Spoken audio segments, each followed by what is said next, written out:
നല്ല എണ്ണയിൽ മൊരിച്ചെടുത്ത chicken fry കാണുമ്പോൾ തന്നെ വായി വെള്ളം ഊറും അല്ലേ. എന്നാൽ അത് വളരെ എളുപ്പത്തിൽ വീട്ടിൽ തന്നെയുള്ള ഇൻഗ്രീഡിയൻസ് വെച്ച് ഉണ്ടാക്കാൻ പറ്റിയാലോ. പുറത്ത് നല്ല ക്രിസ്പിയും അകത്ത് നല്ല ജ്യൂസി ആയിട്ടുള്ള ഈ ചിക്കൻ ഫ്രൈ ഒരു വെറൈറ്റി തന്നെയാണ് കേട്ടോ. കണ്ടിട്ടൊന്ന് ഉണ്ടാക്കി നോക്കാൻ തോന്നുന്നുണ്ടോ? അങ്ങനെയെങ്കിൽ നമുക്ക് ഈ വീഡിയോ ഒന്ന് കണ്ടിട്ട് വരാം. അപ്പോൾ ഫുഡ് ആൻഡ് വിഷസിൻ്റെ പുതിയൊരു വീഡിയോയിലേക്ക് എല്ലാവർക്കും സ്വാഗതം. അപ്പോൾ ഞങ്ങളുടെ വീഡിയോ കണ്ടിട്ട് ഇഷ്ടപ്പെടുകയാണെന്നുണ്ടെങ്കിൽ ഒന്ന് ലൈക്ക് ചെയ്തേക്കണേ. കൂട്ടത്തിൽ ഞങ്ങളുടെ ചാനലൊന്ന് സബ്സ്ക്രൈബ് ചെയ്യാനും മറക്കല്ലേ. കൂട്ടത്തിൽ സൈഡിൽ കാണുന്ന ബെല്ലൈക്കൺ പ്രസ് ചെയ്ത് ഓളം എനേബിൾ ചെയ്ത് കഴിഞ്ഞാൽ ഞങ്ങളിടുന്ന വീഡിയോസൊക്കെ അപ്പോൾ തന്നെ നിങ്ങൾക്ക് നോട്ടിഫിക്കേഷനായിട്ട് ലഭിക്കും. അപ്പോൾ നമുക്ക് വീഡിയോ കണ്ടിട്ട് വരാം.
നല്ല കൊതി വരുന്ന സ്വാദുള്ള നമ്മുടെ ചിക്കൻ ഫ്രൈ ഇവിടെ റെഡി ആയിട്ടുണ്ട്. ഇത് റൈസിൻ്റെ കൂടെയോ ചപ്പാത്തിയുടെ കൂടെയൊക്കെ കഴിക്കാൻ നല്ല ടേസ്റ്റിയാണ് കേട്ടോ.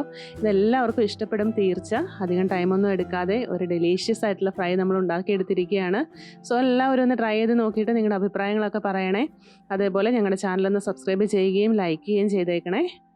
അപ്പോൾ നമുക്ക് നല്ലൊരു വീഡിയോയുമായിട്ട് വീണ്ടും കാണാം. അതുവരെ ഗുഡ് ബൈ.